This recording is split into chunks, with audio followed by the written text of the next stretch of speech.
Okay, so today I want to show you quickly how this application works. I had written this one before, but then I looked deeper and I saw there's more data we could get. There's more we should do with this. I really just touched on it. There was cool real-time data. I like that. I love Ireland, so I'm like, ooh, good combination. But today we go a little deeper. I found when they grab the all stations XML, that has the data to get more data from the station data, because I've got that station code. And then that gives me more data where I can find what's going on with the trains. I'm like, I want all that data. And then once I got it all together, I'm like, well, it's got to go somewhere. And pushing it to Kafka and Slack, yeah, I do that with everything, but I'm like, let's visualize this a little bit without having to, add too many extra components yet. When we need to go into production, then I'll add something like Cloudera Visualization and Iceberg and some cool stuff behind there. But just to keep it simple, just for running it on my laptop and all in open source, I'm going to start off simple. So we've got two feeds, and most likely we're going to schedule those how frequently as you want. Again, depends on how you want to look at this data. I'm guessing every 30 seconds it probably makes sense. Maybe less, maybe a little more. I mean, again, I'm running on my laptop. In a production environment, you should check and see what is allowed, really. I mean, some places don't want you grabbing it constantly. NiFi can, push the limit on people's systems there, as I have found out. We can ingest data very fast. Maybe a little too fast sometimes. So we've done the invoke. We've got result back, about 44K for one call to the all stations XML. And we make sure we didn't get junk. Sometimes nothing going on, certain times of day, or something failed. I'm not going to go through all this extra trouble. So we throw that away. Next step is going to do a simple query that converts this XML data into JSON data. JSON's a little easier to work with and a little more modern, so we do that. Now there's two types of data. I've got the stations, what we just did, and I've got others. As you can follow the provenance here, we got data for stations, and it's coming through, so that's good. So we're routing it here. I'm splitting it up. I looked at that data, do a little JSON path to split that up into sub-records. And if we take a look, we can look at that data. Not easily. Right now, I should download view it, but we'll just get it to the next spot. Then I'm just doing an update. I want to add a timestamp and a unique ID. Wasn't there before. Come on, guys. We got JSON. I set the source. Also, I'm going to need, for a future call, I'm going to need the current date in this specific format and URL encoded to pass along. And then I split things into individual JSON records, so we get a bunch of those. And then I'm going to build out a flat record, pulling out the station details as attributes, so I can make other calls. I was going to do a lookup record and augment it, but then I've got, and it's not as flat as I like. I like flat JSON. It's the simplest thing to work with. It's a lot of fun. Why not do that? So this is our second call. We're going to get the station, because we got that station code, pass that along, get those results. And if we see here, we got our results here. Didn't take too long, and we got it for this specific station. All 168 stations that we had. Get rid of that XML that's empty, and if we look, some aren't operating right now, which is okay. They don't have to. We're okay with that. I would like more data, but, that's the real world. And I split them out. And then here we split it out to get any sub-records from those remaining guys. And you can see they got a lot smaller because this is the breakdown of the data. And you got station and train information. That's nice. Again, parse out ones that don't have any data. You can see 600 records, 0, 15. Maybe there might be something in the 15. He's just got the name. That's not enough for me to go by. Sorry, bro. And then I will build a flat record from these. And what I'm doing is grabbing all the fields because I want all that data. Because I'm going to call next. The next, get all for the individual trains for this specific date. Remember, we built that date.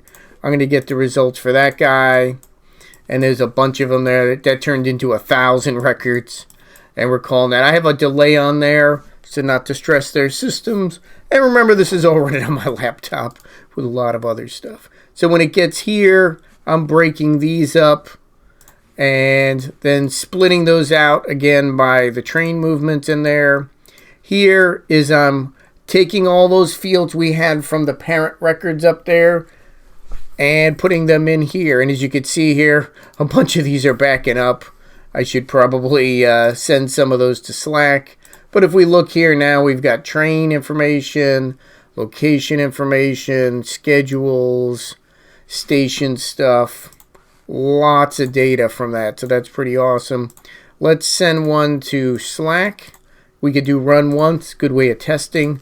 I may not want to send 6,000 records to Slack. It gets a little messy. But if we look here, this is that message text. I'm saying I'm looking at the station, and I put all the data in there.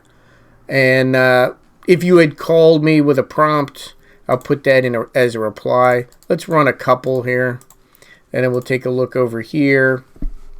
And we could see we got some new messages today based on where we are. Station tracking, lat long, is northbound, Dublin, got the times there. These are obviously the local Irish time. My time is a little different.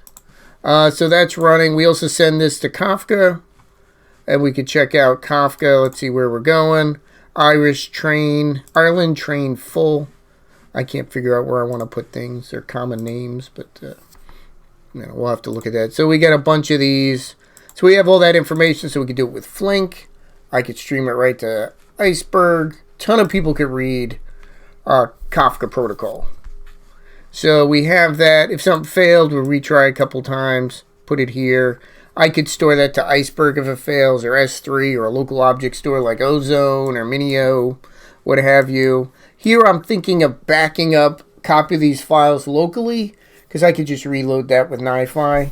But I don't know. I tend to like to do this, and then I remember I have 150 systems, and then I'm going to leave around a few hundred gigs of files that I'm going to use later if something's offline, but again, not production. This is where you start thinking, well, where would I want to back these up?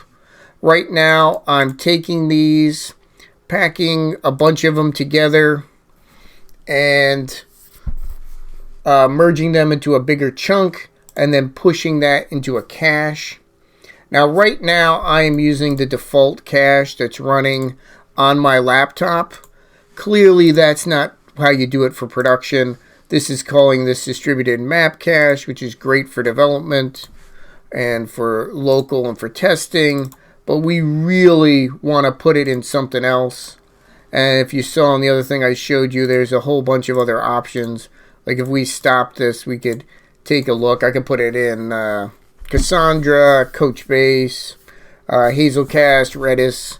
I'd probably do Redis. I got some friends at Redis. Redis is kind of cool. I used to work with Redis when I was at Pivotal. It's nice, solid, pretty straightforward. That's probably my choice. But again, for now, using it locally so I don't have to worry about is there a network. You know, I have some Redis on a cluster somewhere, but then you got to make sure you have internet all the time. So why am I putting it into this map cache?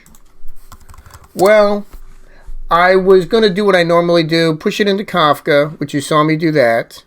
And then from Kafka, I read that with Flink SQL and then push out a materialized view. But I'm like, what if I want to run a little slimmer? Just run on NiFi. You know, some people just have NiFi. Let's show them another option. So I'm going to make a materialized view with NiFi. So over here, I pushed it to a cache, because we are disconnected. The REST call in my HTML is going to call when it wants to call. And it's not going to sit there and consume data. It doesn't have a Kafka receiver. You could do that, and that's not a bad idea. But I'm going to do instead is host a website.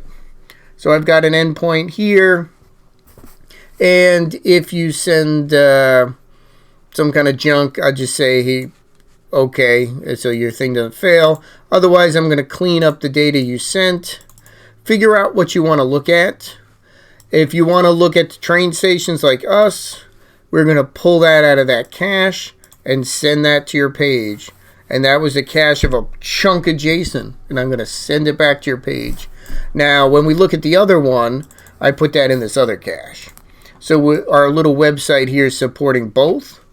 So as you see here, we're pushing data in there. So that is going to our current trains. Sorry, this one with the stations. Let's reload it, get the freshest stuff. And as you can see here, that's today's date. Today's date when I'm writing this. I don't know when you're going to see this. Hopefully you see it soon. Oh, Temple Bar. I stayed in a hotel over Temple Bar area. It's really loud there. Don't stay in this part of town if you like sleeping. Unless you'd like sleeping after like 4 in the morning. But that's up to you. It's really nice over there though. Good food. So we got a live map thanks to OpenStreetMap, which we also use for some encoding elsewhere. This is an awesome open project. I love OpenStreetMaps, Leaflet.js, everything around this. Leaflet.js makes this really easy. It is a great way to run your data. And you can see here, we got a whole country going. So that's pretty awesome. We can see stuff going on there. And we can see a whole bunch of different locations here in this. We get it in 2 different places. It is nice to be able to do that. So we got that running. That's part 1. Part 2 is some of this is still processing. Yeah, we had a couple we lost. We could figure out if we wanted to store those for some reason so that we could figure out, well, was that supposed to be offline? That might be something you want to push into a different Kafka topic for anomaly detections, or trains delayed, or trains broken, not there. But let's show you the other one, current trains. This is a different XML that shows me current trains out there for things here. So we run that, convert it like we did before.